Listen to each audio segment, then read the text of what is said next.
in Zimbabwe Coalition Facebook page. I am your host for this conversation as the anchor or the moderator. My name is Joy Mabenge. So let me start by welcoming our panel. Welcome to you, Comrade Peter Mtasa. Peter Mtasa is the president of the Zimbabwe Congress of Trade Unions. Thank you so much for joining us, Peter. It is my pleasure, comrade, and thank you for inviting me on behalf of. Thank you so much. We have the spokesperson for the National Patriotic Front, Jealous Mawarire. Jealous, welcome and thank you so much for joining us. You can unmute yourself and greet us. Yes, Jealous, if you can hear me, just unmute yourself and greet us. Thank you, Jealous. Thank you. Thank you for having us. We are really grateful for your invitation to this platform, and we believe it is an important platform.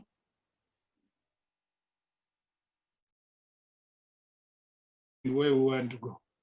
Yes, thank you so much, Jealous. We also have the founder and director of the We Lead movement, a well-known social justice and political justice and economic justice activist, Namatai Kwekweza. Namatai, you can unmute yourself and say hello.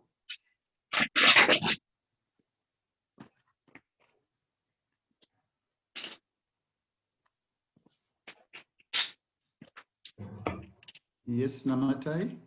I can see you are talking, but you are not unmuted as yet. Just find that unmute button.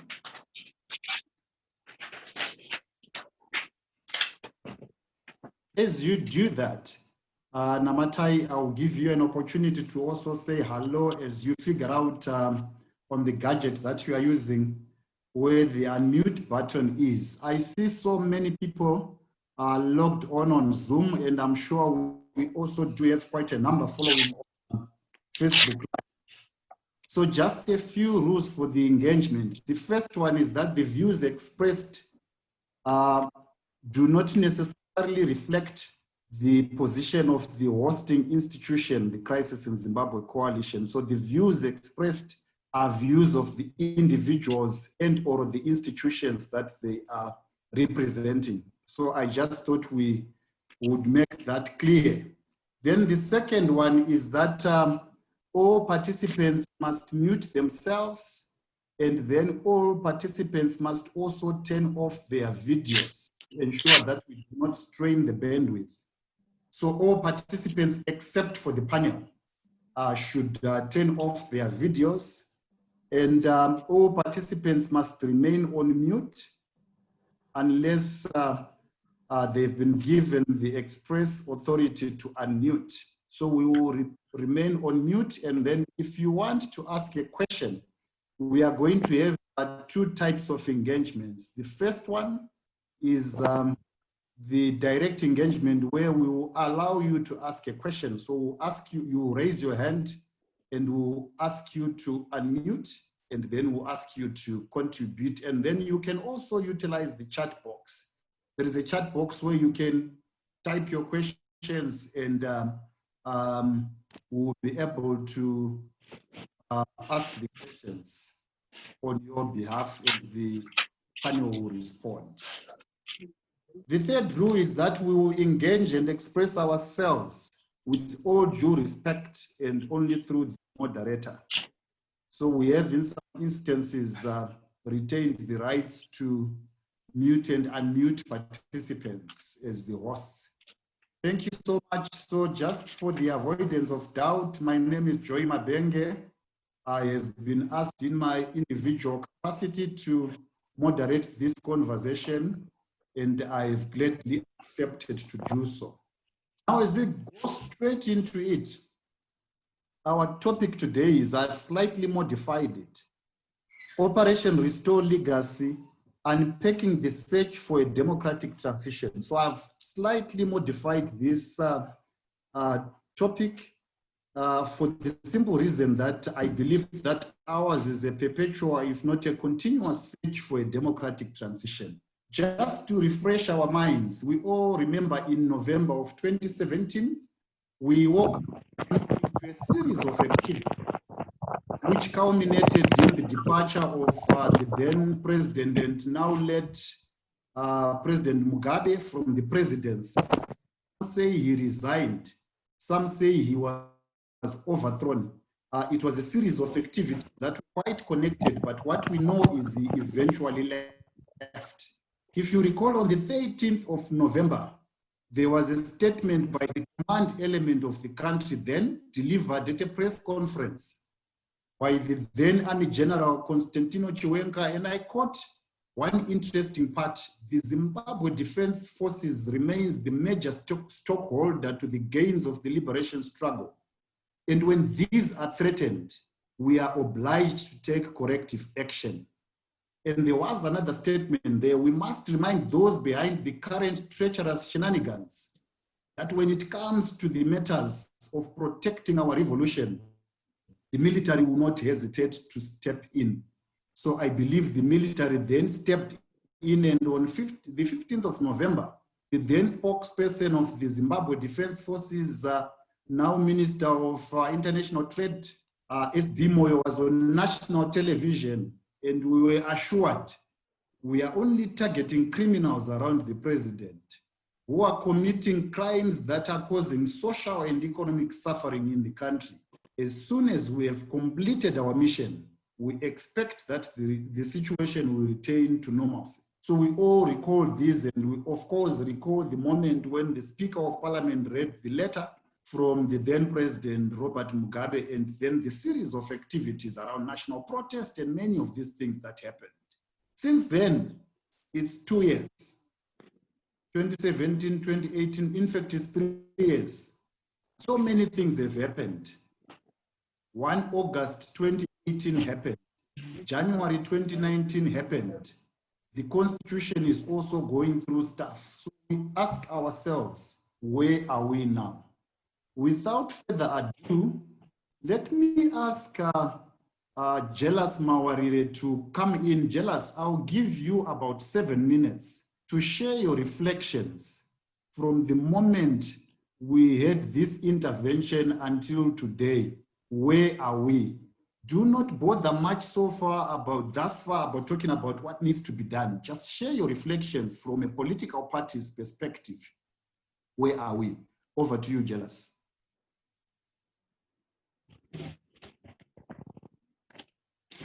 Thank you. Thank you so much, Joy. I think every Zimbabwean knows where we are. We are worse off 2070, and we know the reason why. The reason is that we had a coup, and those that made the coup were very specific on what they wanted to achieve with the coup.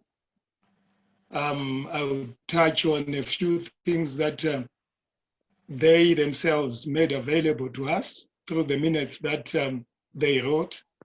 They said that they were intervening in an internal party dispute within ZANU-PF in order to stop the wanton dismissal of those with liberation war history within ZANU-PF.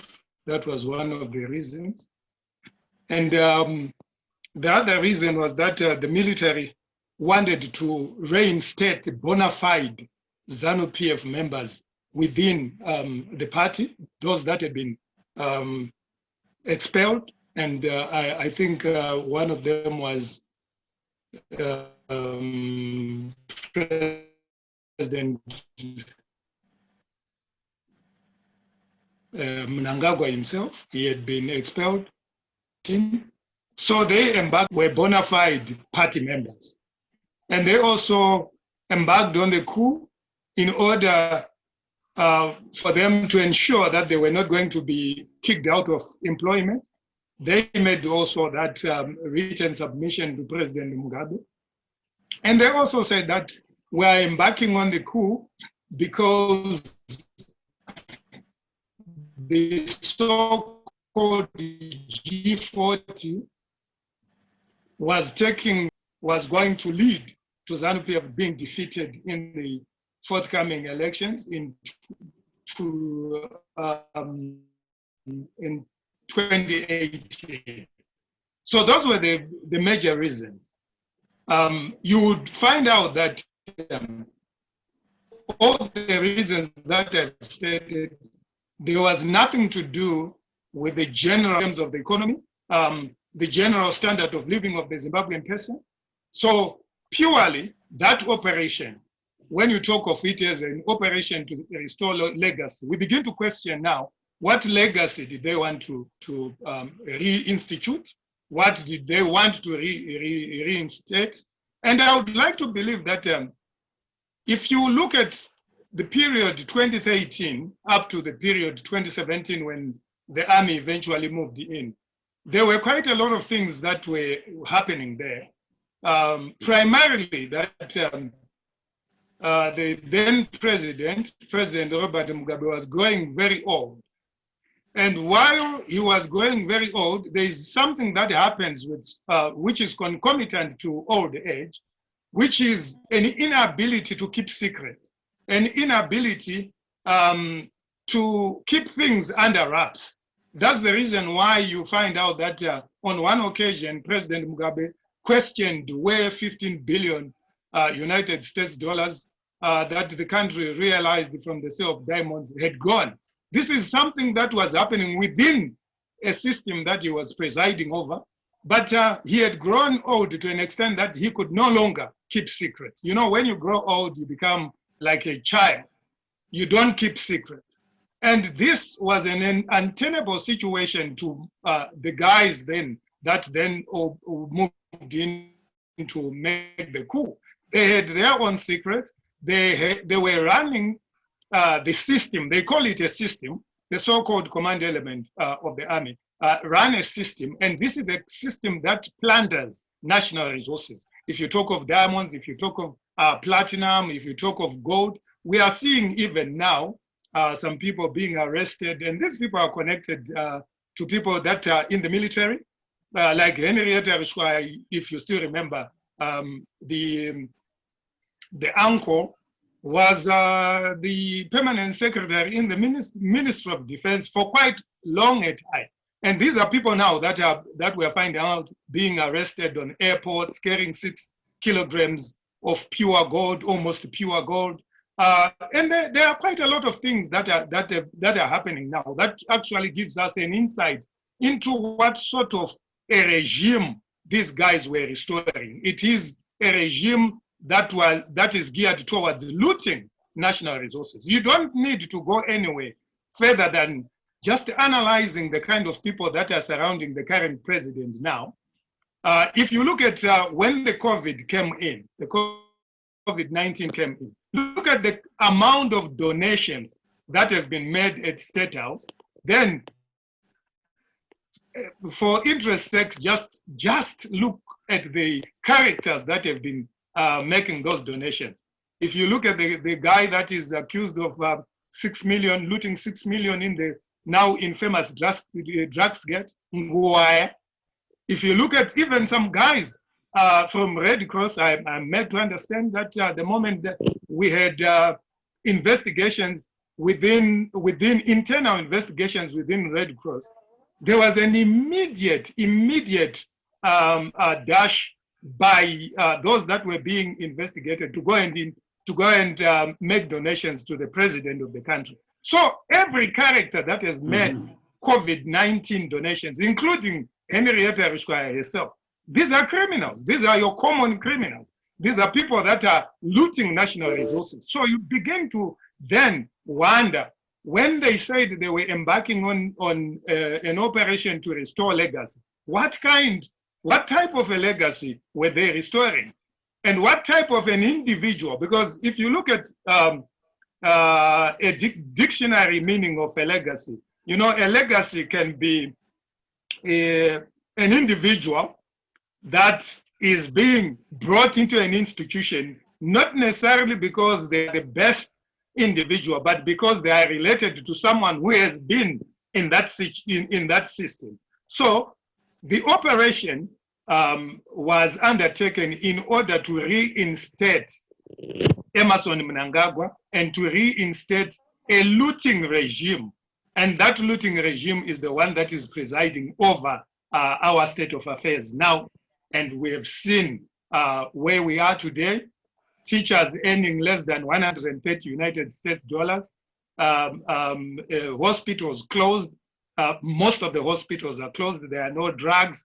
Even if you look at primary health care centers, there's nothing that is happening there. Referral hospitals in every district, in every province, they are not working. Right. So this is the kind of regime that they wanted to restore, a regime that enabled them to loot, a regime that enabled them to suppress any kind of any challenge to what they are doing, which is primarily looting of national resources. Thank you so much, Jealous, for those reflections. Let me quickly move on to Namatai. Namatai is a young person, so there is a legacy that was supposed to be restored in 2017. You've been very active around issues of social and economic justice and political justice. Thus far, we have come 3 years down the line. What really has changed? Your thoughts, please, Namatai. All right. Thanks very much for the question. And apologies, initially I was having trouble with my device. Hello, everyone. So I just wanted to say that in the context of what has happened in Zimbabwe from 2017 until now, I think that it's very important for us to have a very honest discourse in the context of the lived experiences of the people on the ground, particularly young people. So it's important for us to highlight that, prior to 2017, things were getting harder and harder. But post-17, those hardships have been exacerbated because we have leaders that have gotten into power with the wrong priorities. And I want to talk about this in the context of the, decrease in democratic space that we are witnessing happen, as well as in the context of how the president is actively consolidating power and also making Zimbabwe look like a very pathetic state in the context of how the constitution is being treated.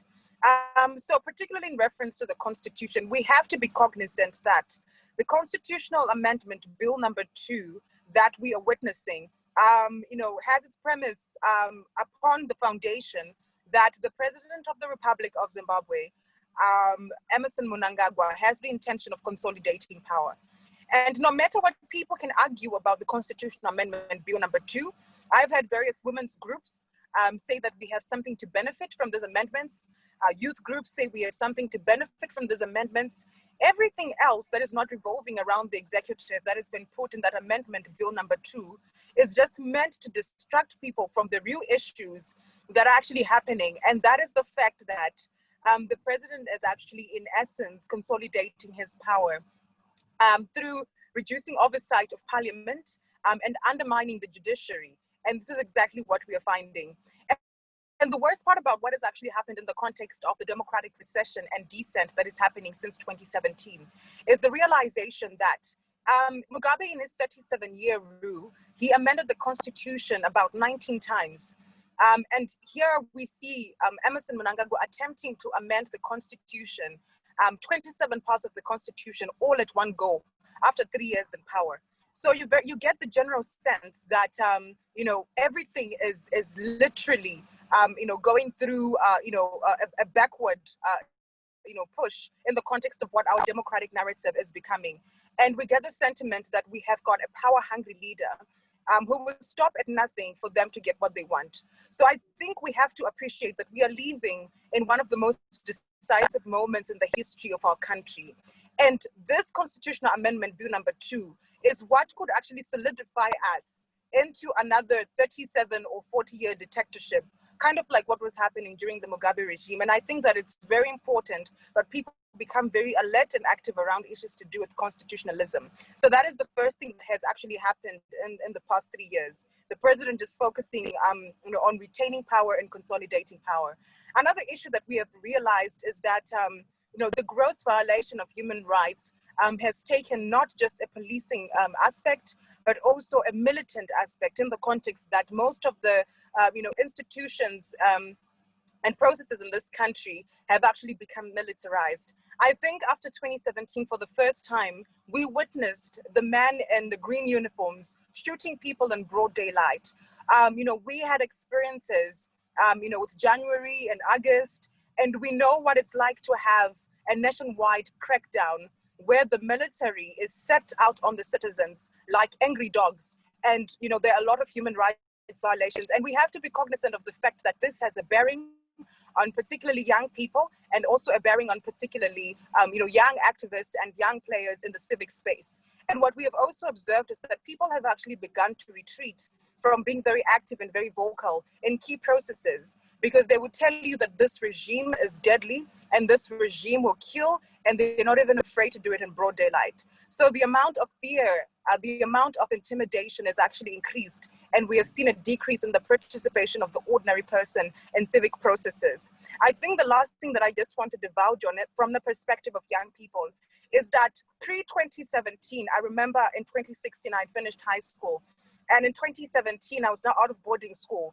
And I remember that the amount of people you would see begging on the streets, especially if you walked around Townhouse in Harare, you had like fewer numbers. But if you move it forward to 2019, 2020, the number of people who are begging, the number of people who are homeless, street families are on the increase. The number of people who are now back on the streets vending has increased. And most of these people in the informal economy are actually young people. So I think we have to be cognizant of the fact that the economy has collapsed so badly that a lot of people have been pushed to the informal sector, and a lot of people are having to, just do the basics to get by, basically just get food. Basically, some people are even, can't even afford, healthcare. The basic stuff like shelter, the basic stuff like having 3 decent meals a day. And I think that all of these issues amalgamated together are a clear indication that our nation is gradually falling into a descent. And the worst report I've heard so far was one that I heard last year by the United Nations, stating that more than half of our population was in need of food aid. So I think that in itself speaks, into what has happened since 2017. And as a society, as a people, we have to be in a position where we talk about these issues passionately. We talk about the abductions. We talk about, the state-sponsored, rape, the state-sponsored crackdown on activists, and all of those issues which have been characteristic of the current regime from 2017 up until now. Wow, thank you so much, Namatai, for that powerful input, really putting things in perspective and context for a very young person of your age. As we go on, Comrade Peter Mtasa, can I give you your 7 or so minutes of reflection? You represent labor, you represent the workers. Are things working? Has the legacy of the workers been restored?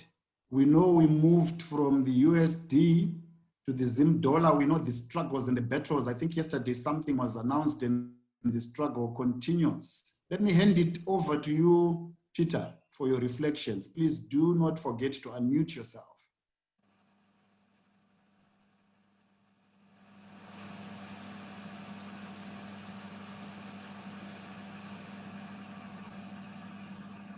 Right. Thank you. And I think I should firstly acknowledge and agree to the previous speakers, Jealous and Comrade Namatai. They've summed it up all. But for labor, I want to emphasize that we are in a worse off so-called Second Republic, the so-called new dispensation, the so-called restored legacy has put us worse off, times worse off than what labor felt during the colonial rule. So we are really worse off. And we also want to emphasize that this, for labor, this is the worst government we have had as far as we can recollect, even during colonial rule, when workers went on strike in the 1944, 1945, and 47, the government set up a commission, the Howman Commission, to look into the working conditions. But when we are striking now, we are all brutalized, we are jailed, we are tortured, we are abducted. But we need to point out that what we now have, and this must be properly understood, and this is what we are pushing forward to citizens to look at. The proper characterization of the state that we have is we now have a failed state.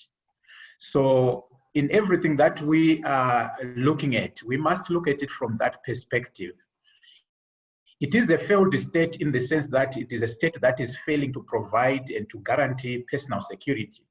So if you look at the abductions that Comrade Namatai was speaking about, if you look at the torture, if you look at the number of people who are poisoned, if you look at the number of people who are unlawfully detained, we clearly have a failed state in terms of a state that is failing to provide security to its citizens.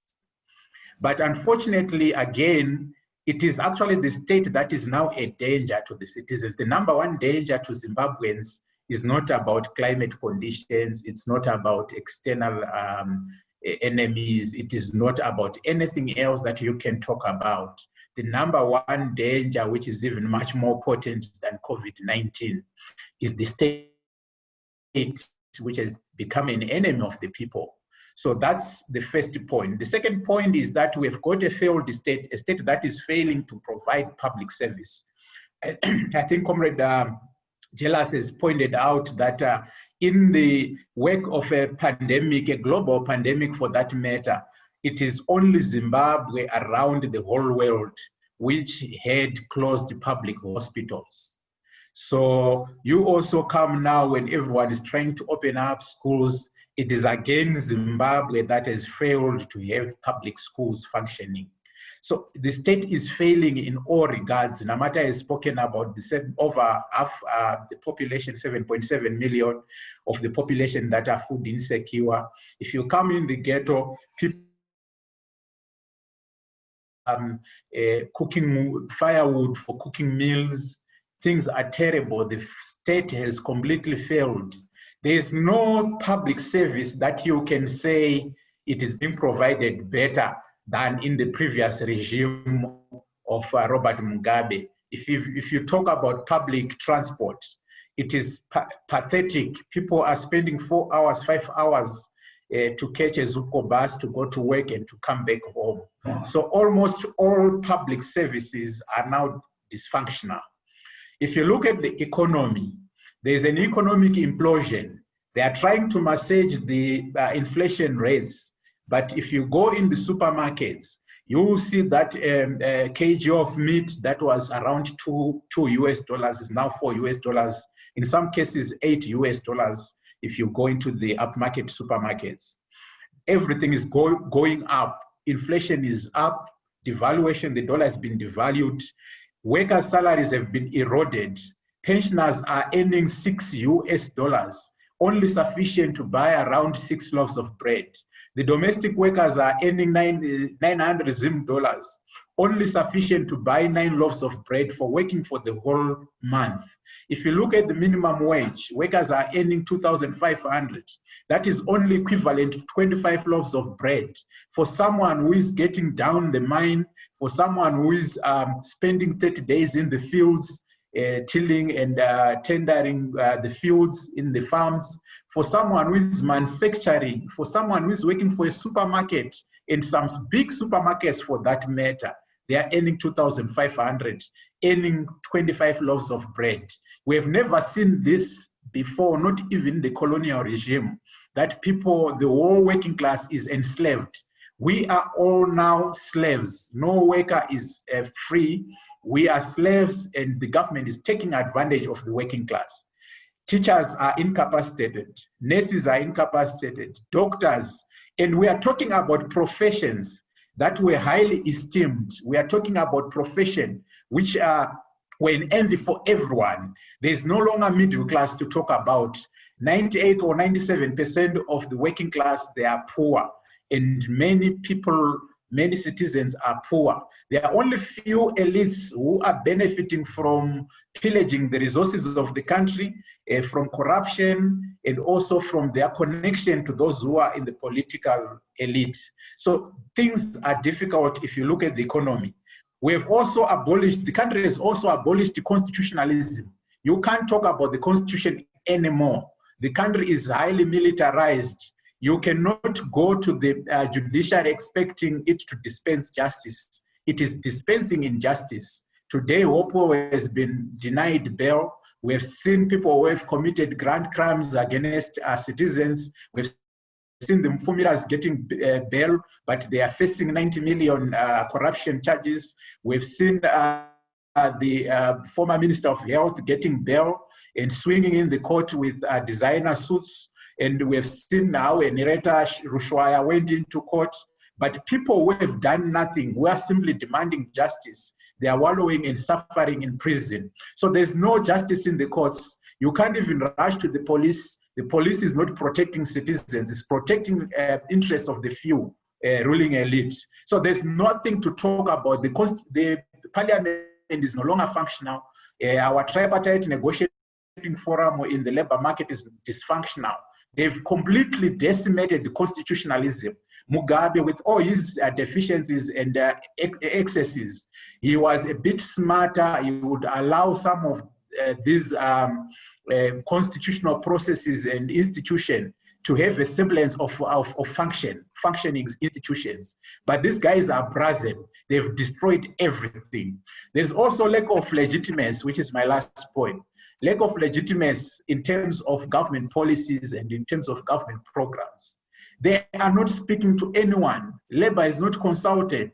The citizens are not consulted. Civic society is regarded as terrorists. The government is just churning out statutory instrument after statutory instrument. And all the statutory instruments that they are churning out, they are inimical to all the people's interests. They are simply to protect the looting class, which is growing by the day. Everyone wants to be closer to power so that they pillage and loot. So we have a failed state. And for labor, it is the worst government we have ever had. And we are in trouble because we are all deceived to support the military coup.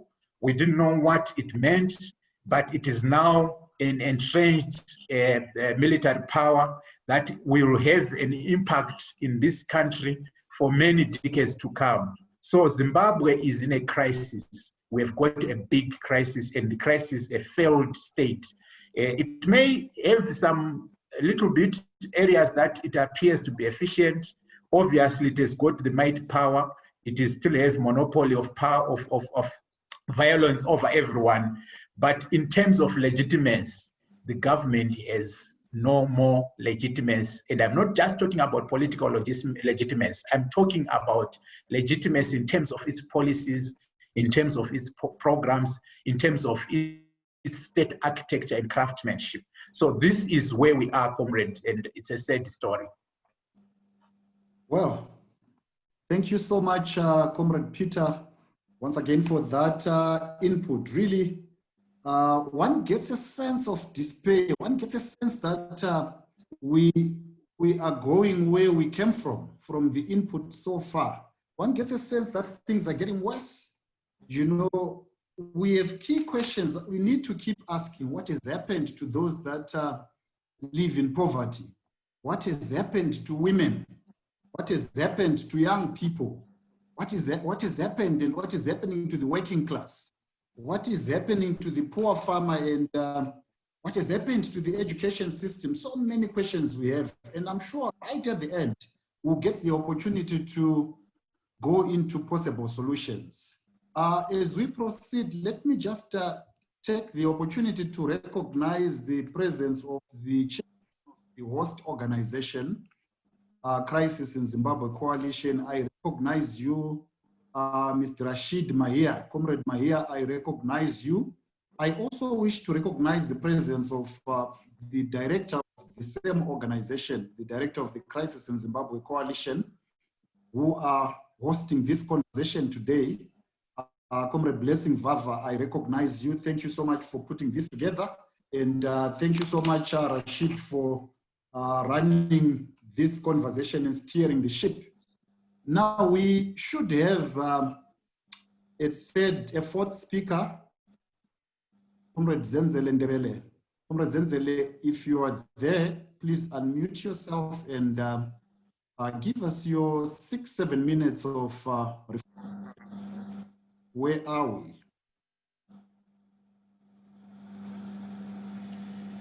And please, as Comrade Zenzele is unmuting,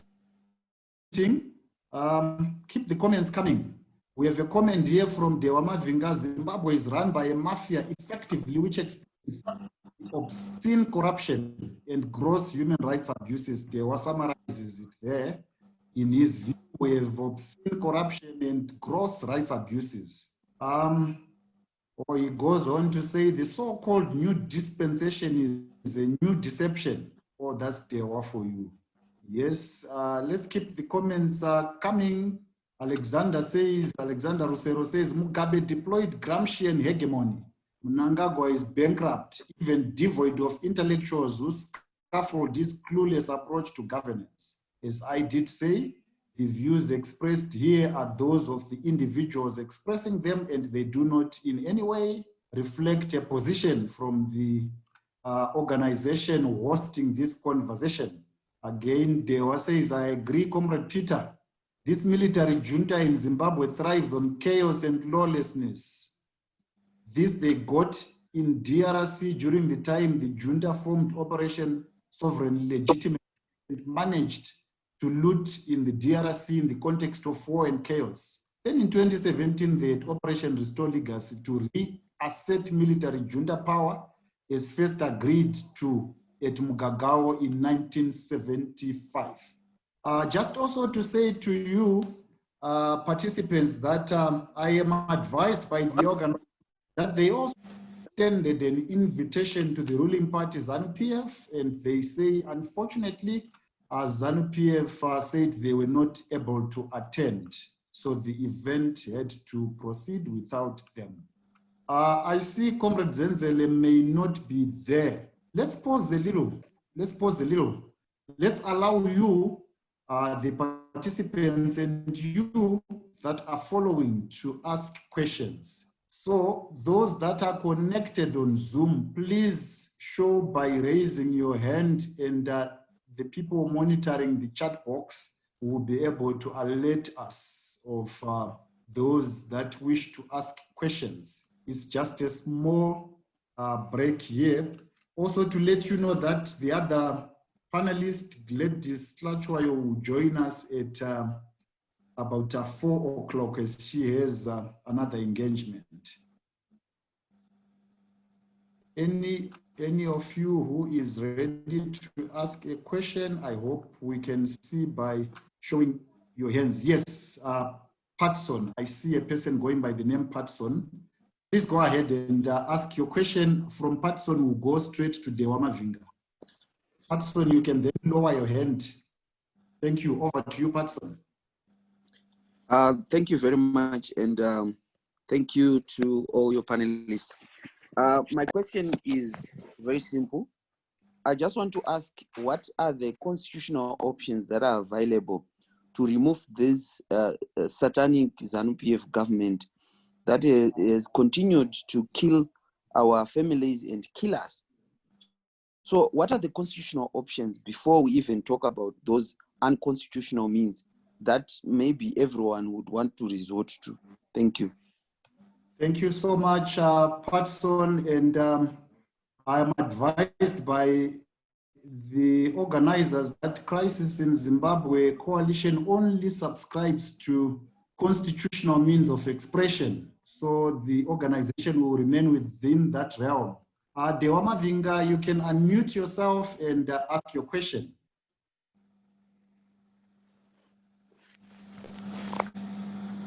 Hello. Thank you so much, moderator and host Joy Mabenge. My question, which has been troubling me about Operation Restore Legacy, is that on 24 November 2017, retired Brigadier General and Judge George Chweshe made a High Court ruling that the military intervention, that operation, was lawful and constitutional.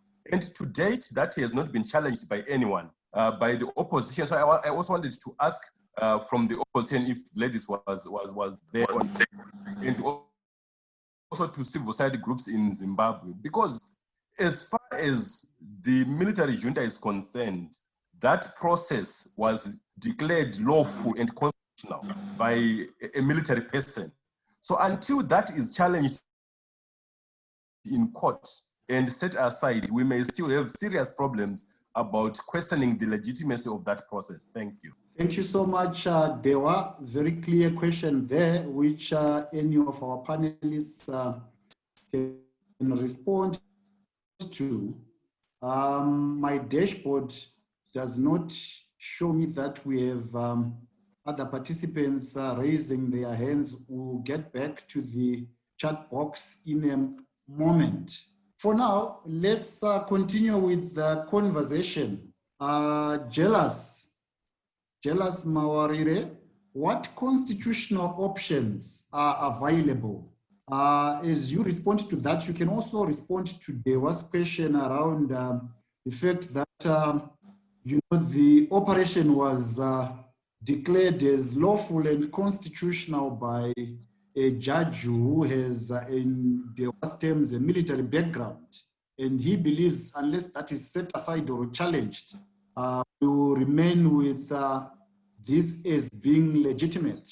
So Peter, perhaps you also spoke about legitimacy beyond political legitimacy. Of course, you may want to reflect on that. Jealous, if you are there, and then Namatai, if you want to chip in also on any of these two questions, please prepare to do so. Jealous, if you're there, please unmute yourself and have a go at this.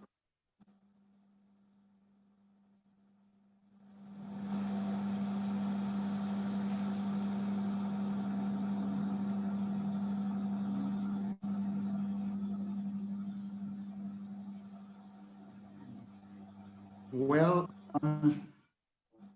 as Jealous prepares to do this, can I possibly? I've unmuted. Oh, okay. Thank you, Jealous. Okay. Please go ahead. Yeah, I think, Mr. Mabenge, I'm having problems to unmute myself because my gadget keeps on telling me that it's only the host who can unmute me. So, okay. Yes. So I Thank think you. I'll make sure I unmute you then. Thanks. Yeah. All right. Thank you. I think both questions from Patson and from Dewa are very invaluable questions. And hello, can you hear me? Yes, we can hear you. Please go ahead, Jealous. Okay. I was saying that the questions are very important and very invaluable. I think Patson was asking what constitutional means are available for us to undo what was done on the 13th of November 2017, which principally was a coup. And I think that there are steps that opposition political parties have been doing. I would like to believe that Mr. Mavinga doesn't only see MDC as the only opposition political party, because there are quite a lot of processes that we are doing as NPF, and I would like to believe that other political parties as well are doing that. We have been embarking on a regional lobbying process whereby we've been talking to, ZANU-PF, or the military junta that is there, purports to be a liberation, a formal liberation movement. And we've engaged other formal liberation movements, particularly the ANC in South Africa, to make them see that what happened in 2017 was a military coup that then triggered quite a lot of things, including the subversion of the people's will in the 2018 elections, albeit those elections were called for by an illegitimate president and an illegitimate regime. So that constitutional window, that constitutional act of engaging regional political parties in order for them to see that we had a coup in Zimbabwe that needs to be cured, and we have a military junta in Zimbabwe that needs to be subjected to one SADC and the AU in order for us to find a common ground in resolving the crisis in Zimbabwe. We have been doing that as the National Patriotic Front, and we have been thoroughly impressed by some of the results. That's why you have seen that there is a move within the military junta to criminalize any citizens that engage with foreign governments, which engage with foreign organizations in order to find a solution to the Zimbabwean crisis. And I think it emanates from the kind of work that we've been doing quietly, engaging other political parties in order for us, in order for them to see that what happened in Zimbabwe was not a military assisted transition, but it was a coup, a blatant coup, a subversion of the constitution of Zimbabwe. And therefore, we need regional and international support in order for us to sit down. And once we sit down, we need to have a roadmap where we are supposed to go. And I think the most critical thing, other than the reformation on the economic front, is to reform the security sector. And I would like to believe that we have made proposals actually as a political party that we need a national security council that is constitutional, that is birthed from the constitution. It should be provided for the constitution. Can I pause you there? Yes, Jealous, can I pause you there? I see you are going straight into what needs to be done. Can you just hold that a little bit? We will have it in the last segment, but thanks so much, Jealous, for your input. So let me address the issue about the court ruling that the coup was legal and legitimate. Yes, you know, once you have a coup, there are immediate institutions that fall victim to a coup, and one of those institutions is the judiciary. So when General Chiwenga, Sibusiso Moyo, and company, the so-called command element of the Zimbabwe Defense Forces, embarked on a coup, they neutralized the police, they neutralized the Central Intelligence Organization, they neutralized the judiciary, virtually paralyzing every arm of the state. So if you are having judgments that are coming from a paralyzed state institution, those judgments are purely just pronouncements from those that made the coup. So it's a judgment, it's an illegal judgment if there's a term like that. But it's an unconstitutional pronunciation, because the constitution is very clear that the army cannot deploy themselves into the streets. The only person who had the prerogative to deploy the army in November 2017 was President Mugabe himself, subject to approval from parliament. And nothing of that sort happened. What we saw was just General Chiwenga, Sibusiso Moyo, and company announcing that they had deployed the army and they were arresting people that they called criminals that were surrounding the former president. But we still have criminals that are surrounding the current president, and those criminals are even in his house, in his own house. We had his wife, who was fingered in the Gold Gate by Henrietta Rushwaya. We had his sons implicated in the drugs gate, the 6 million scandal, the COVID gate. Some people call it COVID gate. And those are people that are very close to the president. And yes, Jealous. You see, we are in a situation where the statement that Chiwenga made on the 13th of November is... Okay, Jealous. We will come back to you in the second round.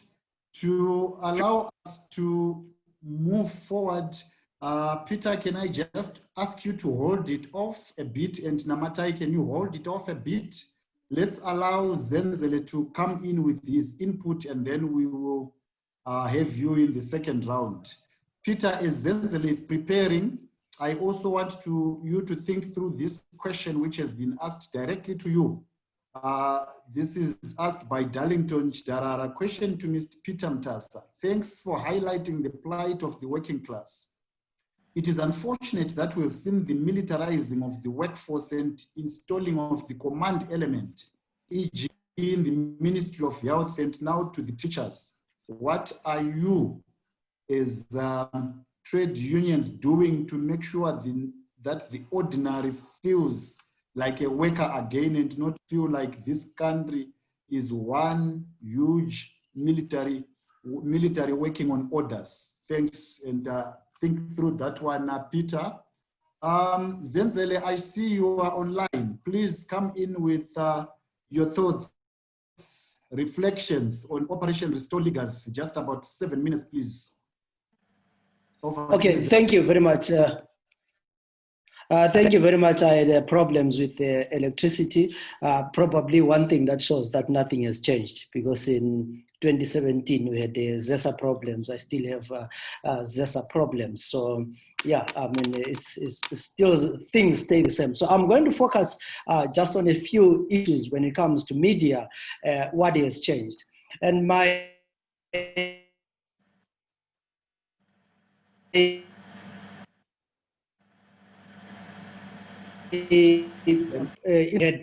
unreasonably decided to join the military in removing Robert Mugabe. So, but they did so without actually, looking at serious reforms to change a few things. So while Mugabe left, Mugabeism did not go anywhere, and we still have it with us. So the problem that we have is probably it's now 3 years, so people have sobered up. They are now facing realities, and they are now ready to discuss. Looking at the media, we have heard for many years that the problem that we have as journalists is access to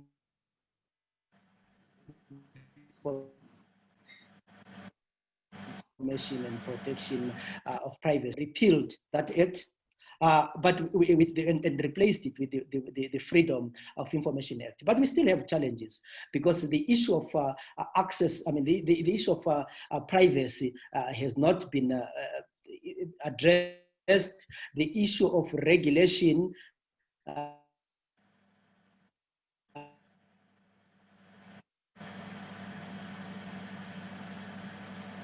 is still a problem.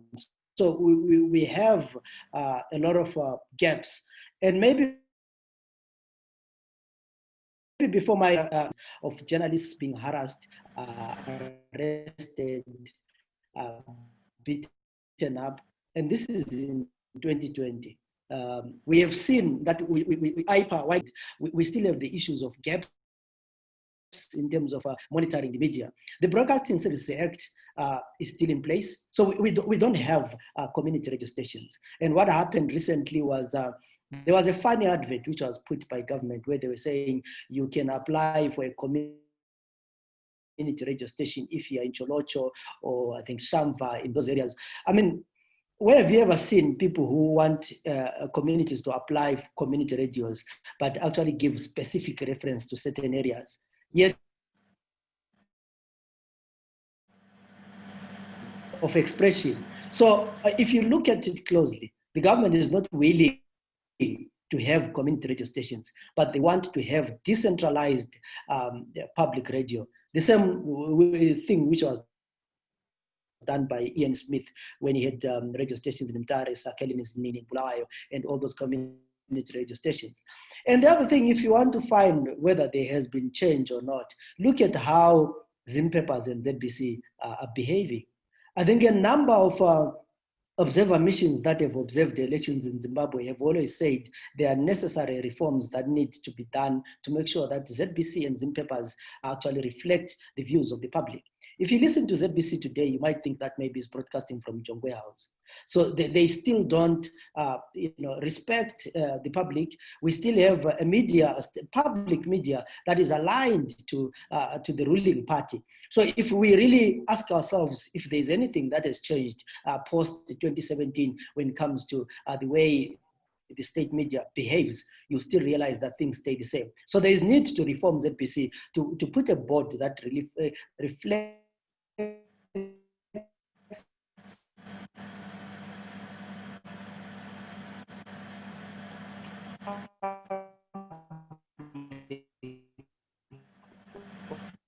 ownership of the media, to make sure that we need trust to make sure that Zimpaper, the liberation of the airwaves,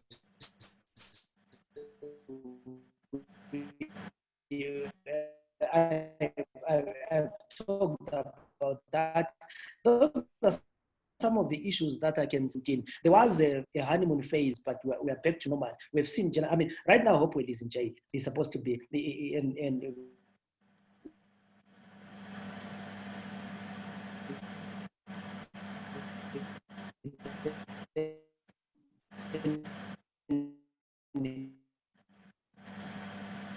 he's a journalist who was arrested. Are we any different? And I think I'll stop here. Thank you so much, Zenzele, for that great input. Really touching on the issues around media freedoms and, of course, the point you make around the fact that we're in a temporary honeymoon and the honeymoon is over. We've got to find our feet and move on. Thanks a lot for that. Participants, we do have our final panelist who has joined us. So, just to refresh your memories for those that have just joined us, it's a public discussion. It's a public debate. It's on Operation Restore Legacy. It's been hosted by Crisis in Zimbabwe Coalition, of course. And the topic for today is Operation Restore Legacy, unpacking the search for a democratic transition. And hosting you for this conversation is Joy Mabenge in my individual capacity.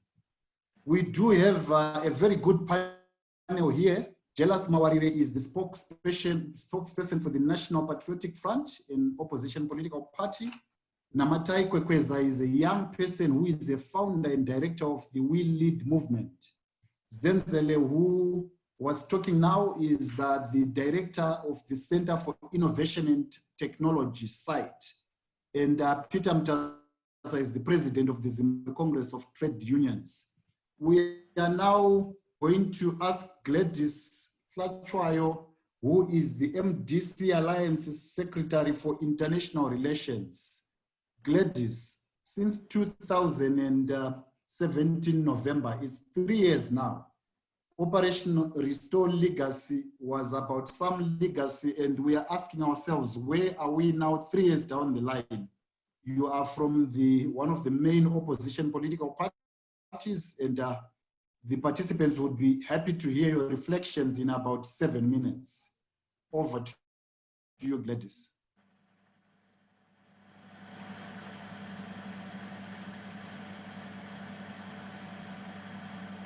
Can you hear me?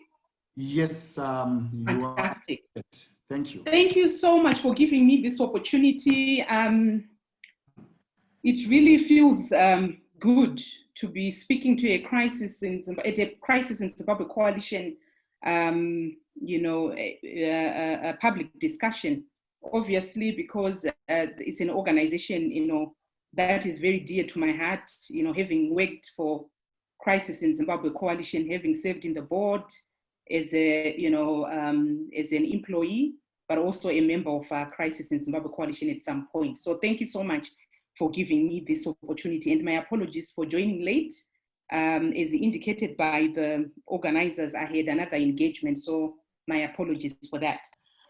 Going straight into the topic, Mr. Moderator, Operation Restore Legacy, unpacking the democratic transition in Zimbabwe. I must say, when I saw this topic, I was a little bit taken aback, because it's a bit absurd to see such a topic, words like Zimbabwe and democratic transition coexisting in a sentence. It was you know, it is some serious intellectual dishonesty. But to the credit of the organizers, they put the democratic transition in quotes.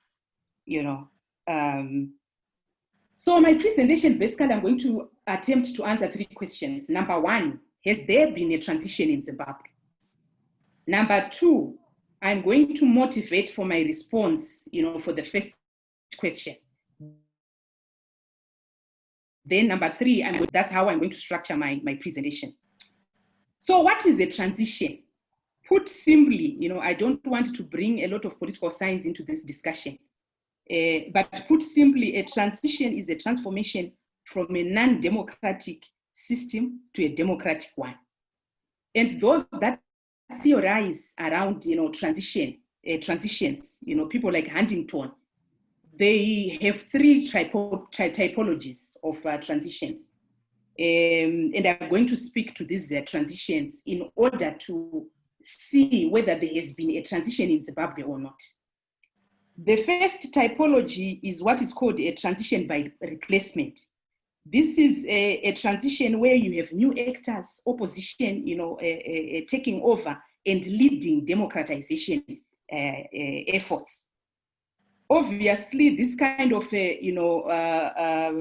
transition has not happened in Zimbabwe because of the electoral shenanigans that we have seen ever since 1980. Where the will of the people has not been respected. So we have not seen a transition by replacement. The second typology of a transition is transition by transplacement. What do we mean by a transition by transplacement? A transition by transplacement is a transition where there are joint efforts by government and opposition to democratize the country. If we are to go back into the history of Zimbabwe, the GNU presented this opportunity for democratization through a transition by transplacement. But we know that the stand parties blocked this initiative because key reforms were not implemented, electoral reforms, media reforms, security sector reforms, they were not implemented. And actually, one of our brothers who is on the panel, Mkoma Jelas, was a tortoise on a lamppost. He approached the courts to trigger an election prematurely, plunging the country into an authoritarian consolidation and democratic reversals. But to his credit, he has apologized for such actions. So transition by placement has not happened again in Zimbabwe. There was an opportunity, but it has not happened because of the stand parties. The third typology that I wish to talk about is transition by transformation, where you have political elites in power who actually lead in bringing about, democratization. And this was the promise of the Operation Restore Legacy, at least, when they announced it. They were talking about very nice things, Second Republic, we are going to democratize the country. We are going to, roll out, comprehensive reforms, free and fair election. There were a lot of necessities that were, given to the people of Zimbabwe. This is why there was a lot of international and domestic goodwill initially. And I must emphasize initially because it has vanished. For students of politics, obviously, they knew that democracy is not the military's area of competence. The student of political science, obviously were cautious to say, to what extent can the military deliver, a democratic transition? And I must say, I was one of those people who were questioning to say, this animal that is coming in cannot be an animal that brings, a democratization. And I think everyone can now see that the route for transition by transformation was a mirage. It did not happen. So my central thesis, Comrade Chairperson, in case I wander around or in case at some point you are going to cut me, my central thesis, I submit that Zimbabwe has seen repetition without change. Zimbabwe has seen a change of leadership, not concomitant with a change of the underlying governance philosophies and cultures. So yes, the faces have changed, but the issues have remained the same. From Mr. Smith to Mr. Mugabe to Mr. Mnangagwa, the governance culture has remained predatory, not inclusive and fascist. That is my central thesis. Citizens have largely remained subjects without rights. That's what we have seen.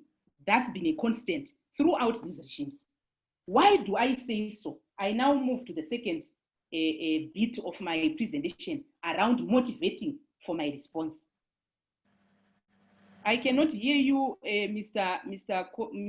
Facilitator. I think you are muted. Mr. Facilitator, I can't hear you. Yes, I was saying on that point you have... I think you are muted. You have 2 minutes. I will also give you another opportunity to talk about solutions right at the end. Okay. So I will leave the solution bit the way forward. Yes, I will simply go to motivating. I will simply go to motivating for my response. Why do I think there's not been a transition in Zimbabwe? I think it is quite clear that Zimbabwe continues to face, a crisis of governance and legitimacy. When crisis was formed in 2001, this was the central question, that we have a crisis of governance and legitimacy. And 20 years later, the crisis of governance and legitimacy remain at the center of the challenges in Zimbabwe. We submit as the MDC that Zimbabwe has a governance and legitimacy question born out of successive disputed election, but also the military coup that happened in 2017. This is the central problem that we have in Zimbabwe. It has obviously its manifestations, and I'm sure some of the panelists have spoken to the manifestations around the socio-economic implosion, corruption, shrinking democratic space, escalating human rights abuses, lethargy on reforms. Right now, we are talking about 27 amendments being proposed. Honestly, this cannot be a new dispensation. This cannot be about restoring any legacy, for that matter. We are now being told that there's a patriotic bill that is, being discussed in cabinet, where the right of freedom, the freedom of expression and association are now being curtailed. We can't be talking to outsiders. We can't be engaging outsiders. Or on issues such as abductions and all of these issues that we are facing as citizens. It shows you that there is authoritarian consolidation in Zimbabwe, and there is no legacy whatsoever that has been restored by these people. The kind of corrupt activities that they are engaged. Honestly, a person is seen with 6 kgs of gold in a handbag. Honestly, what is that? And instead of going after these criminals, they are going after whistleblowers like Hopo Chingon, people who are actually unearthing, corruption. So it shows you that it was a lie, it was a facade.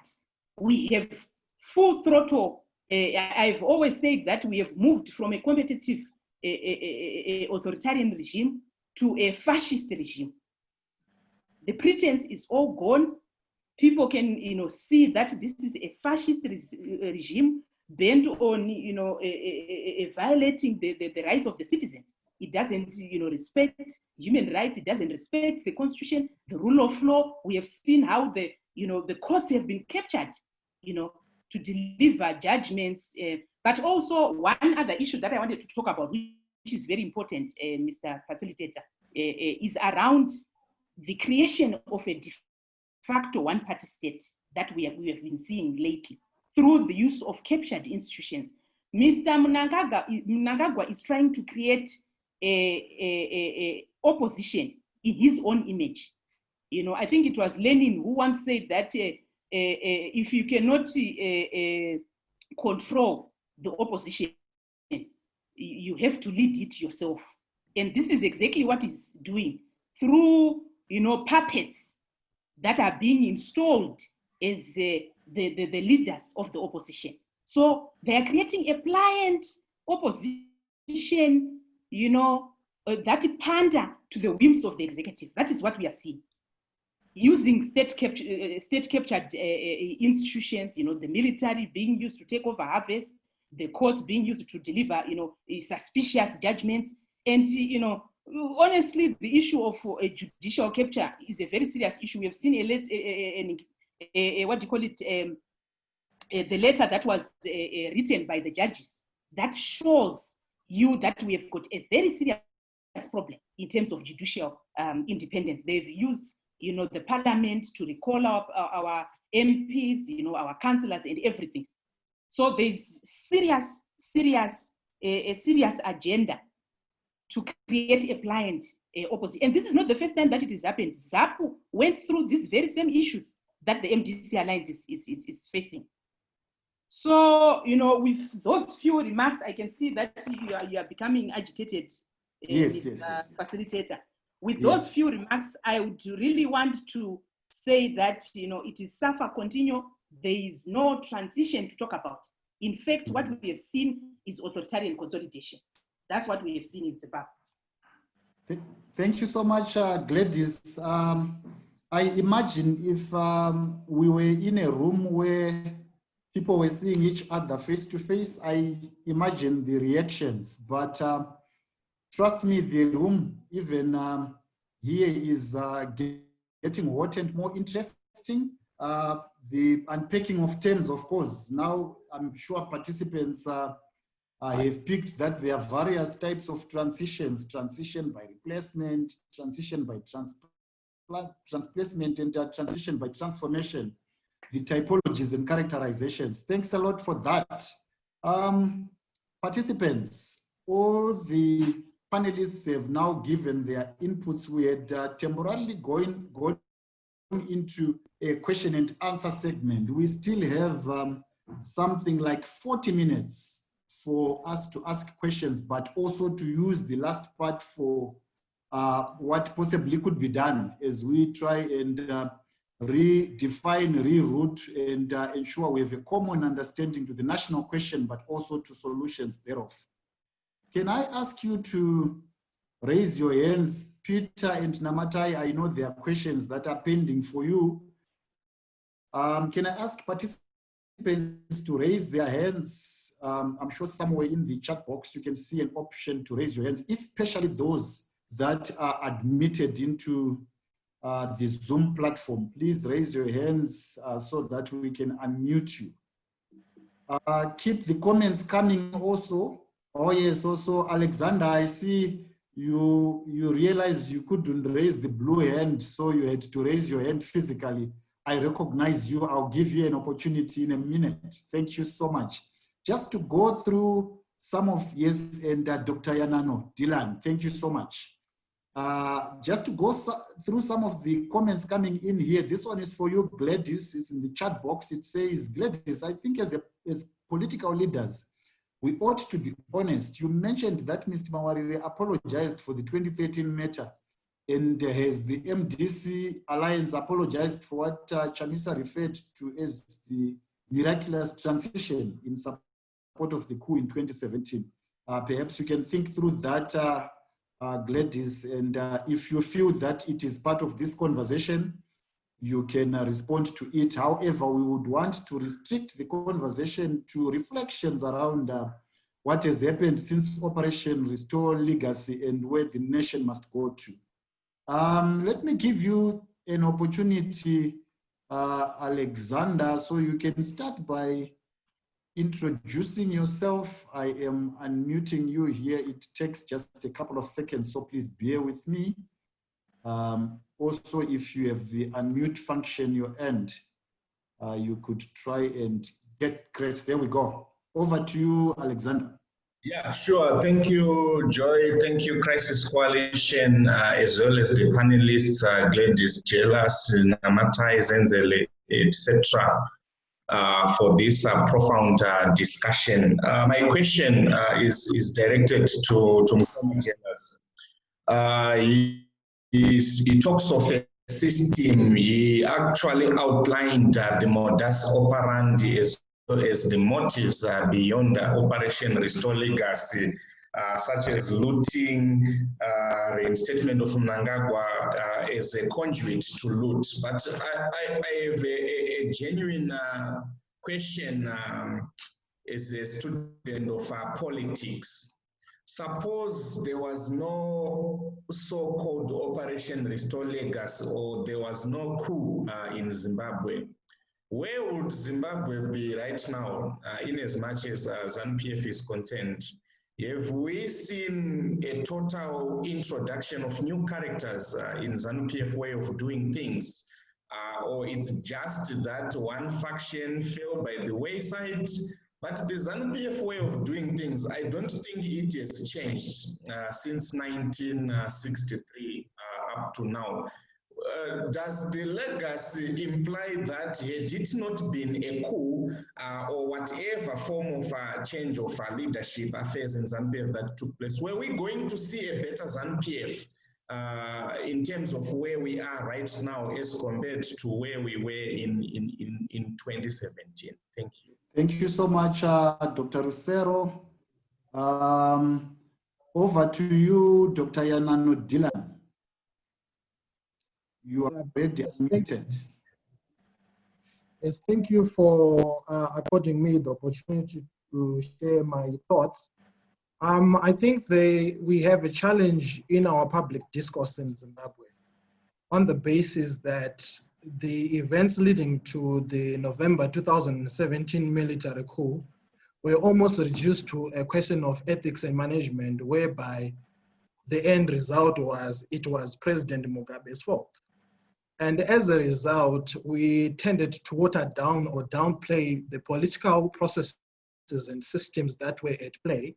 And even up to now, we expect the MDC alliance to come up forth and be clean and apologize to the nation that they became part of the problem, because democracy cannot be exported through military means.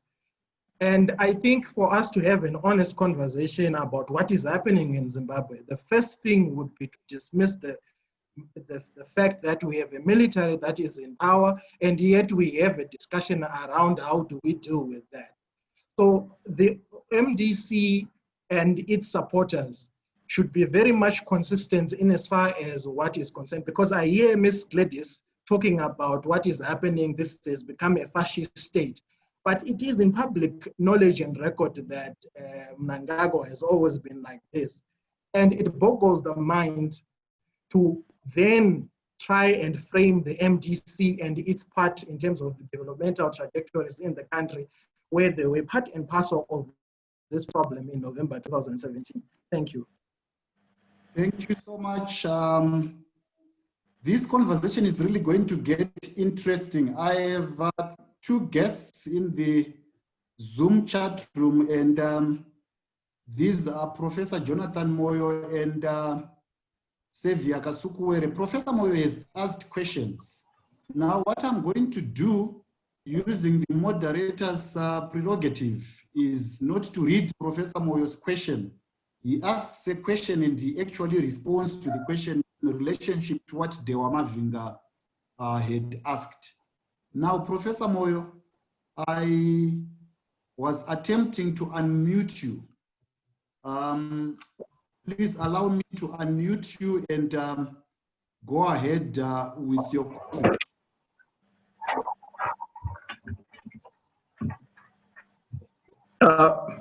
Moderator. Yes, thank you.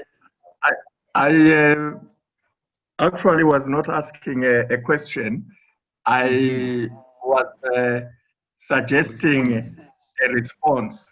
Yes. I wasn't responding as such because the question wasn't directed at me. But I thought Mr. Mavinga asked a very important question as to whether the current military state, the unconstitutional military state, can be challenged, or even why it has not been challenged in the courts. And for the sake of, shall I say, clarity, I just wanted to put on the table for the consideration of the participants that the matter of challenging it in court is a dead one because it was dealt with, although controversially, by Chief Justice Malaba in July 2018 in the case of the Liberal Democrats and 4 others versus the President of Zimbabwe. And what needs to be looked at is the behavior of the Chief Justice. Everyone knows that a High Court judgment finding any act to be constitutional remains ineffective until it has been confirmed by the Constitutional Court. The Constitutional Court never set to confirm this matter, but in an entirely different case, and sitting alone in his chambers, Chief Justice Malaba confirmed the Chiweshe judgment. So as we sit here, which was an outrageous judgment, was confirmed to be constitutional by Chief Justice Malaba. But I also wanted to make the point that we all know that a successful military coup is constitutional by definition, by virtue of its success. The essence of a military coup is to overthrow the constitution.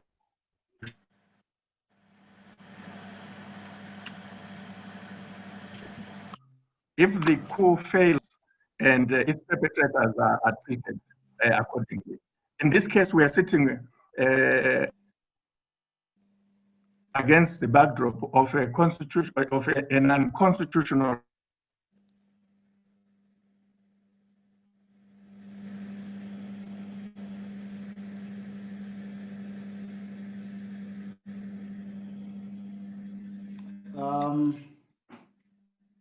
Professor, we seem to be losing you.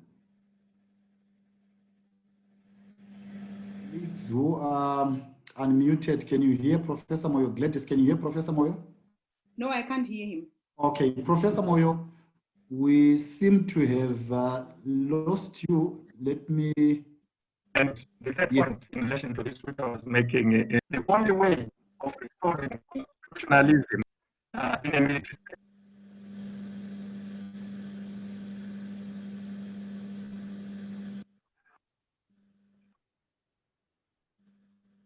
Yes, you are unmuted.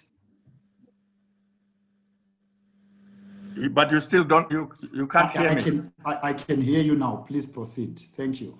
Oh, okay. No, I was making my final point on this issue to say the only way of dealing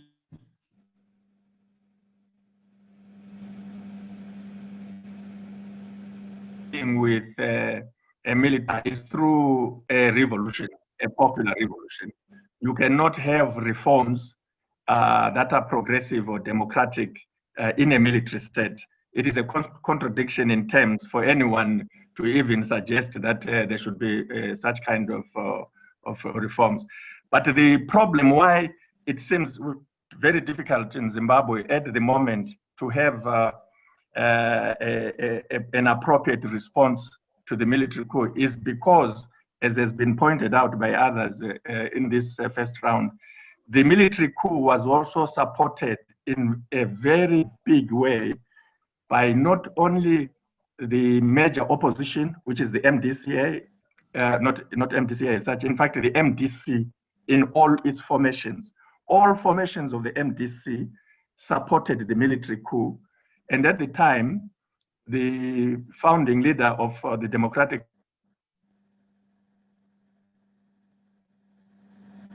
movement, Morgan Tsvangirai, was allowed of the coup, but it was also supported by civil society and even churches. Now, when you have a coup which is supported by this civil society and opposition to the extent that the military coup of November 2017 was, a revolution or response against it after the fact is an expensive proposition. It's very difficult because just about everyone who is significant as a political player was compromised.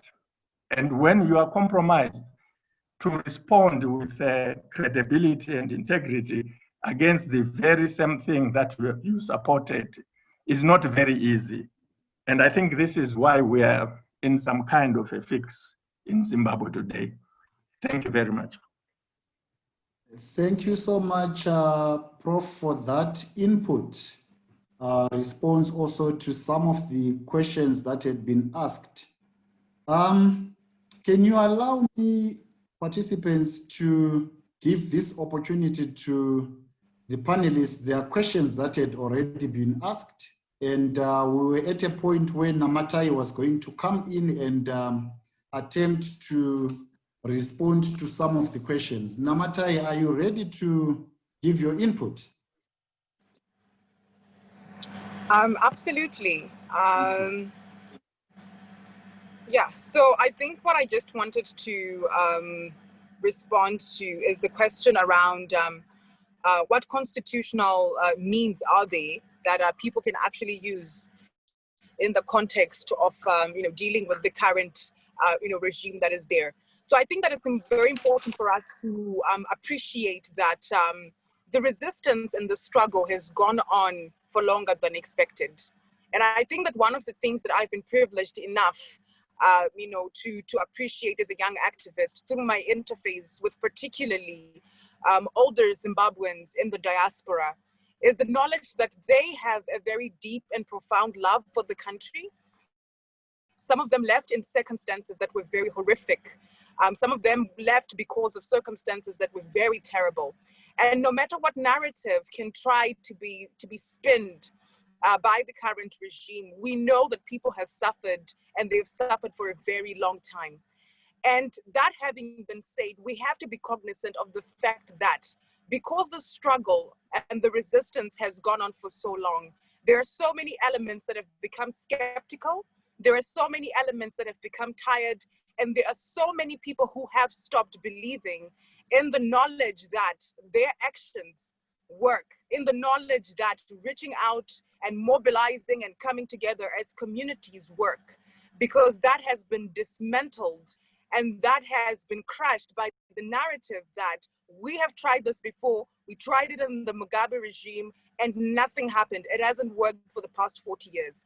And I personally believe that what Prof is saying with regards to Zimbabwe needing a revolution more than we can enforce reformation because we are now under a military state, I think that it's actually very accurate.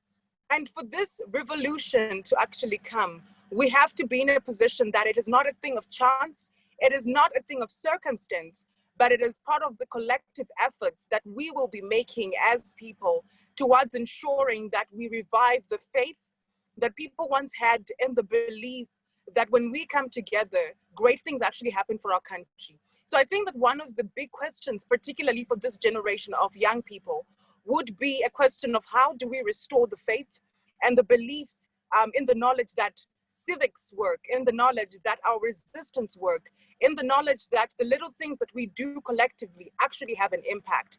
If we are able to restore that individual faith until it becomes a community faith, until all these communities, it becomes a national faith, then we'll be able to go ahead and make something impactful come out. So I think that the question now is not a question of strategies. It's not a question of intellect. It's not a question of brilliance. It's not a question of academics. We have a lot of brilliant people. We have a lot of intelligent minds. We have a lot of people who can formulate strategies. For these things to actually come into effect, it becomes therefore a question of reviving the faith and the belief in the knowledge that our strategies work when we come together and actually implement them. And that will be the question for our generation in particular. How do we restore the courage and how do we revamp our movement? I think the last thing that I just wanted to say in the context of the peaceful means that we can embark on and the constitutional means that we can embark on, to express our grievances, as well as to ensure that, all of these elements that we don't agree with are not there for another 40 years or so. I think we have to be cognizant of the fact that the people in this country, need access to civic education. We start from there. People have to be educated about their constitutional rights. People have to be educated about their legal rights. People have to be educated, about all of those elements in the context of how they can meaningfully participate. And it starts with the little things that we can do: community action, mobilizing, coming together, while we are waiting for that time when all the stars will be in their right place, and the courage and the spirit of the land will allow people to rise up and stand. We have to be doing something. We can't just be bystanders. We can't just slip and think that things will happen on their own. We have to be doing something that is pushing us in that direction. The other issue is to always be in a position where we encourage participation, particularly among young people. We have to be cognizant of the fact that the majority of the population in this country are young people who are under the age of 35, and they constitute about 79.7% of the overall population. UNFPA has stated that the young people under the age of 25, they constitute around about 62% of the overall population. But here's the thing: there are researches and studies that indicate that 1 in 5 young people are even aware of the Constitution.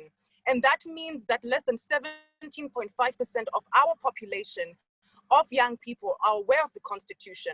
How then are you able to mobilize young people to defend the Constitution, to defend their democratic liberties, and to defend their rights if they have no clue what is the Constitution? So I think that the work is upon us to sensitize communities, to sensitize people, to never give up. Yes, people have been beaten up, people have been abducted, people have been killed for the past 40 years. But it is up to us to be in a position where we keep on keeping on, educating communities, bringing people together, and revamping the energy, revamping the vibe, and also revamping people's belief in the knowledge that when we come together, it works. The final closing remark I will say is that we have to believe in the power of small things done consistently and small things done together. I think it's very important to appreciate that if we believe that our vote counts and everybody goes out and vote, and this is the same mindset with 100,000 people, 4 million people, 5 million people.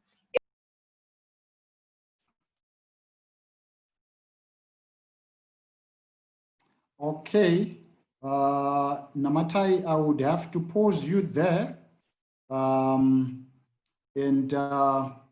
go on to the next part of the conversation. Thank you so much, Namatai. If an opportunity comes for closing remarks, I will definitely give it to you. As Peter is coming in, there is a request in the chat box that Comrade Xavier Kasukwere is logged on. I can see him on the Zoom platform. There is a request that in 3 or 5 minutes, he just gives a quick run through from a G40's point of view, so the G40 narrative. If agreeable, Comrade Kasukwere, I will unmute you after Comrade Peter Mtasa's input. So Comrade Mtasa, over to you. Right, so thank you very much. I will try to be quick and short. The first issue on whether there are constitutional means. I think what Zimbabweans and all of us have to understand is that in a military state, there's no constitutionalism. The military state, the coup itself was a subversion of constitutionalism. And we were all naive, as Prof. Moyo has said. We as Labour also supported it. It could be an act of desperation that people had because the previous regime was also bad. And unfortunately, people had borne the brunt of it. And also, it could be an issue of people just hoping for change. So we cannot be naive now to think that there will be constitutionalism under a military rule. So under a military rule, the constitution is suspended, is shredded, it is thrown in the dustbin. Constitutional processes and institutions that are guaranteed in the constitution, they are also ignored. We've been speaking about all the processes, they are dysfunctional. So this is what points me to the issue about legitimacy. And when we are talking about legitimacy, so I just want to point out to comrades that the constitutional means are going to be very, very limited. But because we are in a global village, which will not take lightly unconstitutional means, I think the guys were lucky in 2017. I don't think anyone will be that lucky again. So we need to ensure that we consistently push forward. We still have our constitutional rights as limited as they are, the right to freedom of association, the right to freedom of assembly. So we can still petition, we can still demonstrate peacefully, but we must know that those are limited. If we are going to be discussing the way forward, it should be a question about whether it's going to be a revolution or reform.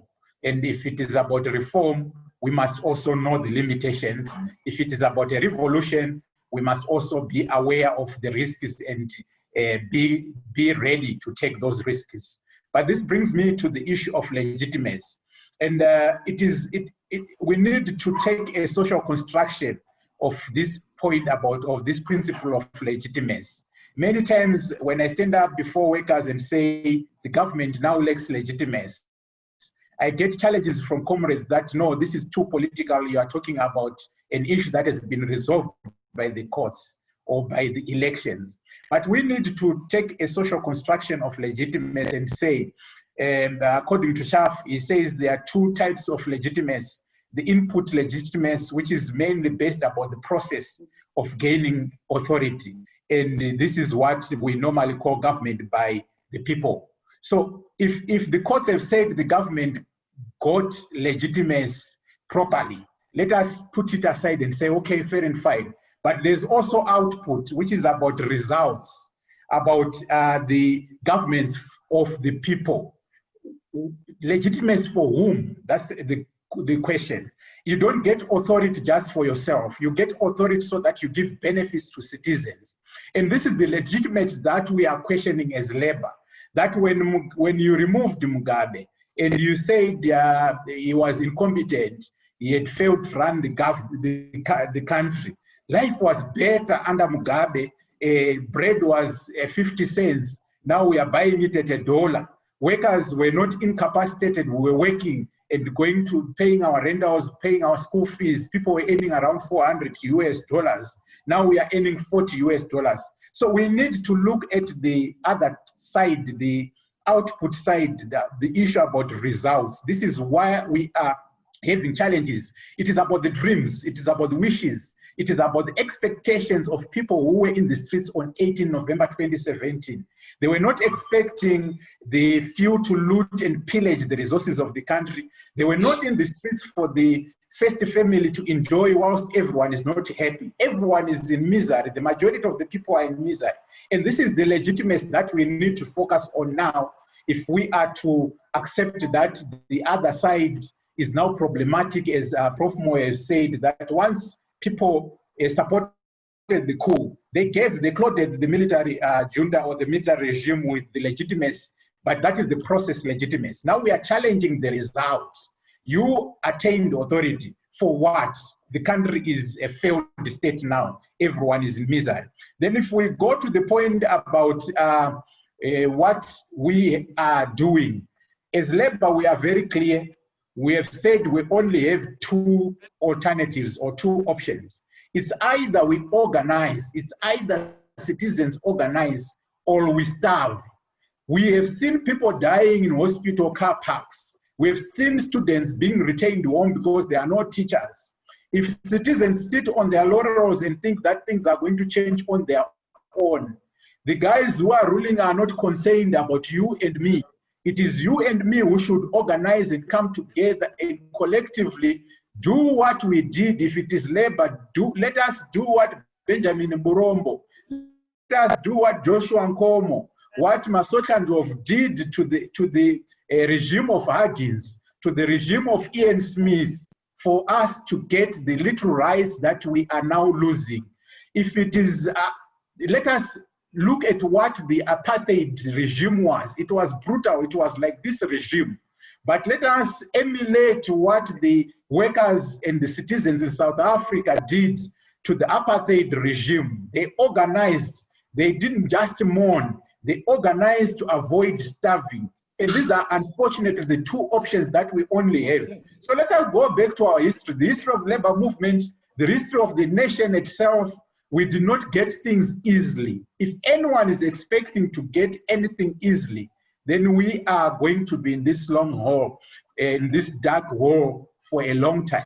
Thank you so much, Comrade Peter. And again, as I said, it's getting more interesting.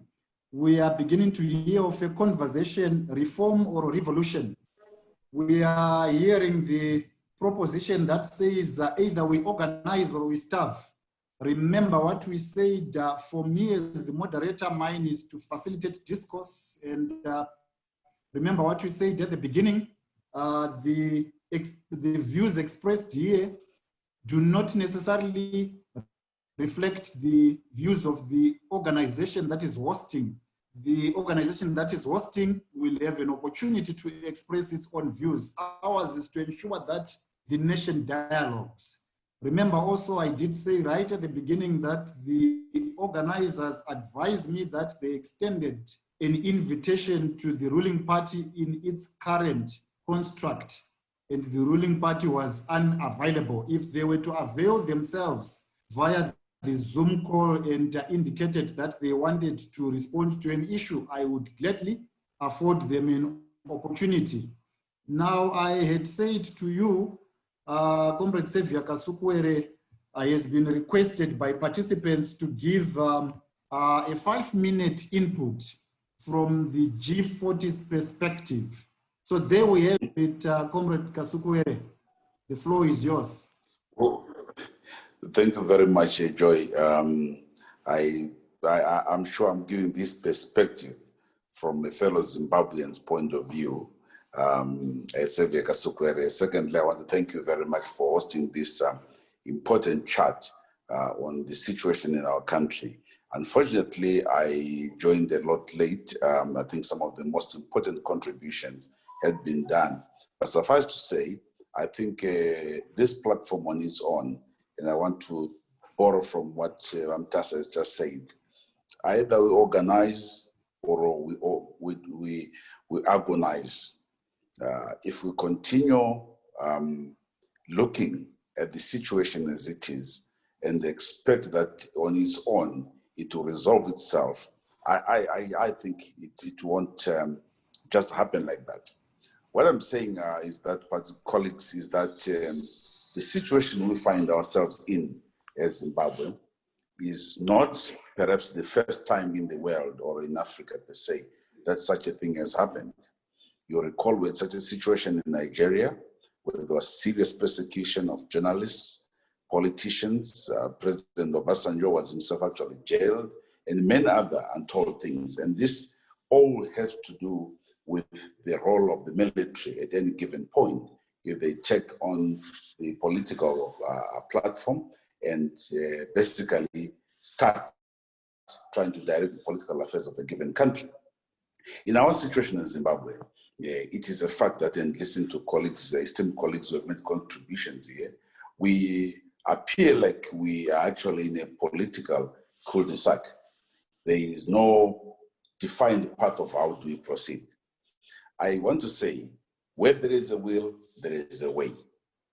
Where there is a will, there is a way. We should not give up. Let us take the battle straight to the administration. Each and every day, they must start to understand that the pain in our society is now intolerable. Our people have had to bear quite a lot. We have a challenge politically. We have serious economic problems. We have serious social problems. Our people in the rural areas are suffering. Those in the urban centers are suffering. The queues we see, water. Yet it should not be the kind of society I believe we should be building. We should actually be talking about how we move forward in a united fashion. But unfortunately, I think the situation right now is confrontational. Everybody's an enemy, and one who disagrees is an enemy. And what do we propose as a way forward? I listened very much to Namatai when she spoke about the youth generation. I don't want to say, will the youth do it themselves or not? But I believe the collective aspirations of the people of Zimbabwe will be much greater a force than any other thing that we have, whether they are guns, whether it's the arrest. What is lacking in my view is a concerted push to change our situation. Each and every day, we see what Hopo Chimon is going through, but the voices are muted. People come through, whoever speaks or whoever starts to make a contribution that might assist the people, they're quickly silenced by a very, very in a very brutal way. But I think the time has come. We can't continue to ignore this situation. It is a fact that they will use every means necessary to try and silence the voices, but that's the nature of any struggle. We need freedom. We need a better country. And I think the leadership, every citizen must come together and say, how do we bring about a new country? Yes, I've had colleagues proffer various other solutions. I want to say, let's fight this battle, each and every angle. Whether they bring a ballot box, let them get a 0. Whatever they do, let's fight in each and every nook and each and every cranny. Whenever they appear, and just now if you look at it, the fear to hold by-elections is motivated by fear of being defeated. If people were clear and certain that they're going to win these by-elections, they would have held the elections. Even in ZANU-PF, the DCCs, there's fear. They're saying the G40s are everywhere. And it is a fact that they're everywhere. Whether they print those ballots or not, there will be G40s of those ballots who will be standing. And I think this is the situation now. People want change. We can't continue doing the same things again and again. We need to be able to again unite. The challenge we face is a divided society that at times enjoy pain when it sees one person going through such pain. We need to be united. We need to be focused. Goliath and David, in my final contribution, is to say Goliath is a system. David are all of us. Every Zimbabwean is a possible David. Just pick your rock. Just pick your rock and put it on the sling. We'll bring this system down. Thank you very much. Thank you so much, Comrade Xavier. Before you go, there is a question for you here from Patson. It's in the chat box. Mr. Kasukwere, you have been in the country admin in Zambia for a long time. Please tell us what efforts were giving you sleepless nights when you were in power so that we can dial that up against the current regime. I believe you can help in this regard. Opposition. Respond to this if you wish to. If you do not wish to, you can say pass. Well, I think that's it needs much more time to dissect and deal with that question. But I think the livelihoods of our people is a thing that concerns all of us.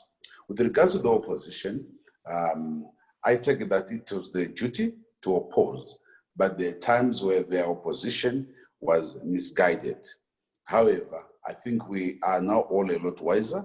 We have all seen how in their pursuit for power, at times they have forged relations which have come to haunt them in a very bad way.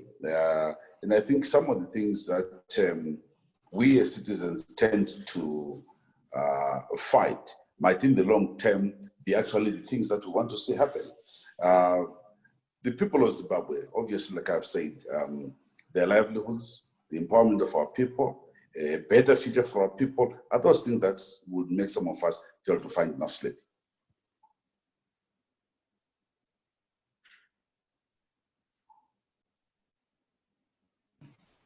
Thank you so much. We had intended to have this run for about 2 hours. We started some 15 minutes late. Indulgence. Please allow us to use the last 15 minutes to conclude the conversations. Comrade Peter, Comrade Namatai, they had given their thoughts around the way forward. Gladys, Comrade Gladys, Comrade Zenzele, Comrade Jealous, I want to give you each just about a minute. In just about a minute, what do you think must be done? In just about a minute, without so much of elaboration, what do you think must be done? Zenzele, if you are ready, you can start, and then we can have you, Gladys. What do you think must be done? One or two things?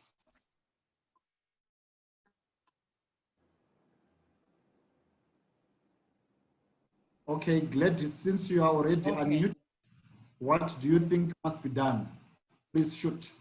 I think I agree with colleagues on, the need to stop agonizing and organizing. Definitely, there is no substitution for that. Even as we call for, other actors outside Zimbabwe to help us, there is no substitution for us taking, the issues into our own hands. And I think, the starting point is that we need to stop, working in silos, because at the present moment, everyone is being targeted by this regime. The regime is not discriminating. It's not differentiating to say this is civil society, this is opposition, this is doctors, this is whatever. And I think part of our problem is we are failing, or we need to, come up with a broad alliance, of citizens, because in the final analysis, it is democracy that is under attack.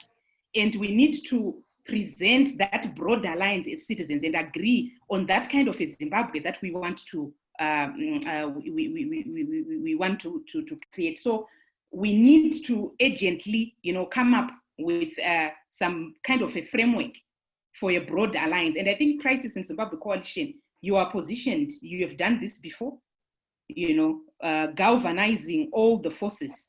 Because if we continue to divide ourselves, it's obviously very easy for the regime to continuously attack, the various actors. So a broad alliance for me is an agent thing that we need to do. Thank you so much, Gladys. Jealous, in a minute, where to from now?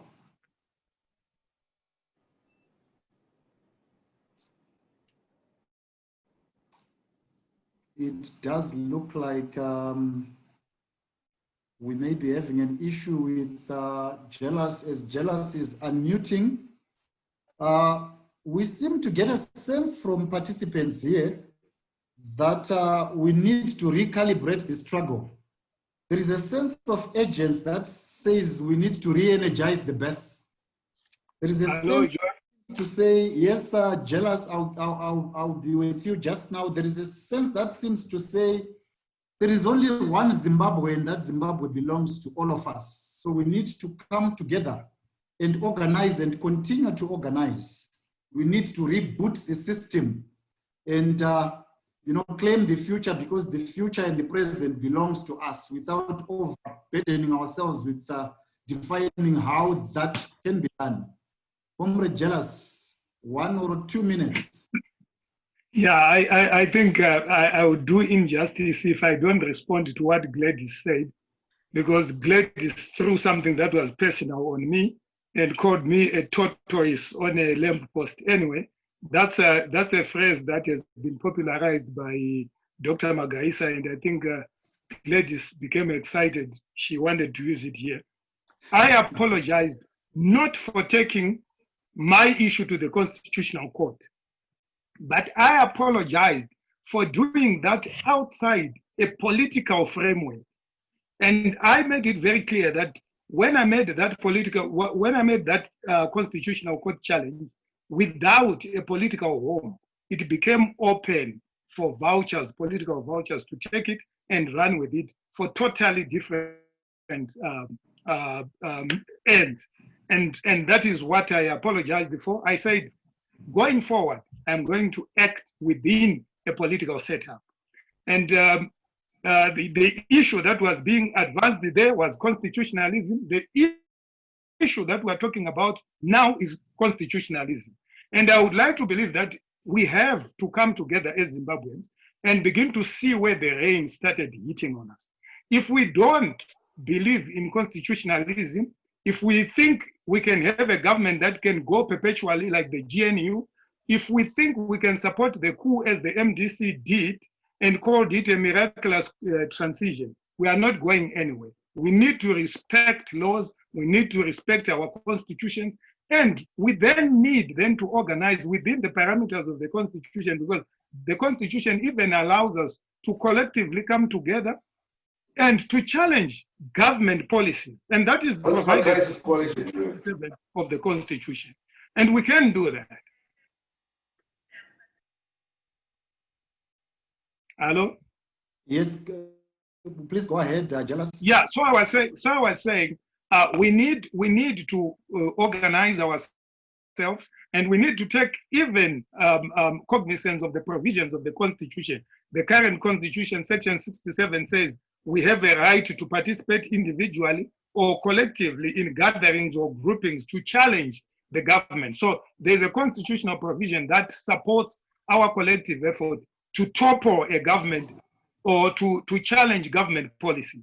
And we can do that, but we can't do that without concomitant global political initiative to rally SADC, to rally AU, in order to see sense in what we are trying to do, which is trying to undo the constitution that the MDC supported, that Chamisa called a miraculous transition. And in any way, I'm surprised about the kind of messages that are coming from the MDC. Gladys is saying that I'm guilty of ending the GNU, but Chamisa a few weeks ago came out and said the biggest mistake that we had in Zimbabwe was the GNU. So I don't get to understand where we are going. And as long as we don't have a common understanding of our problem, I believe that our problem is disrespect of the Constitution. And disrespect of the Constitution also even subsists in our intentions to keep on having a GNU outside the provisions of the Constitution, which is what I challenge. And also the act by the MDC to support a coup which was unconstitutional. So if we have people that call themselves a democratic movement, which is known for supporting unconstitutional and illegal moves, then we're not going anywhere.